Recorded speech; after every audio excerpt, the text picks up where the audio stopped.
Good morning, listeners. This is Linda from News in Bed with the headlines that you need to know before getting out of bed. Today is Wednesday, August 26, 2015. Here are the top stories.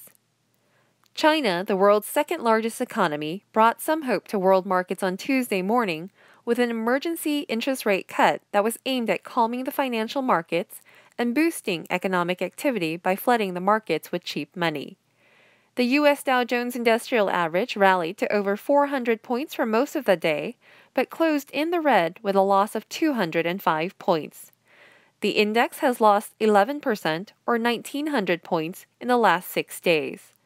Though volatility and market fears remain high, some analysts believe that this is a buying opportunity, pointing to a stable U.S. economy where the jobs market looks healthy, the housing market is recovering, and oil prices are falling. Several miles of Honolulu's famous white sand Waikiki beaches is off limits to swimmers after contamination by 500,000 gallons of wastewater. The sewage spilled out of manholes after heavy rains, then flowed towards storm drains that led into the ocean. The manhole covers had been illegally opened at some time during the heavy rainfall to alleviate flooding. Officials will be testing water samples over the next few days. Since civil war broke out in Syria in 2011, 4 million Syrians have become displaced. The U.S. has contributed $4 billion in humanitarian aid to help with refugee resettlement, including attempts to bring about social reform within Syria, so that these refugees can return home. However, millions of Syrians have fled to nearby Turkey as resettlement in their homeland seems unlikely to happen anytime soon.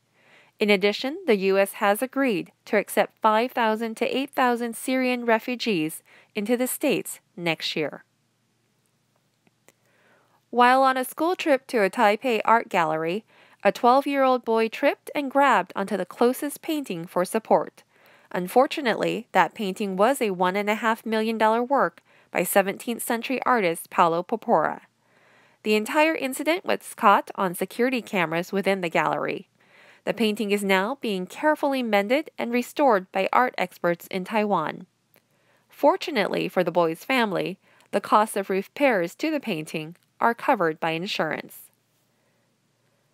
Online retailer Amazon.com has announced the start of its Prime Now service in several cities in Washington state. The service will deliver tens of thousands of items to customers within 2 hours of ordering, with no delivery charge, from 8 a.m. to midnight, 7 days a week.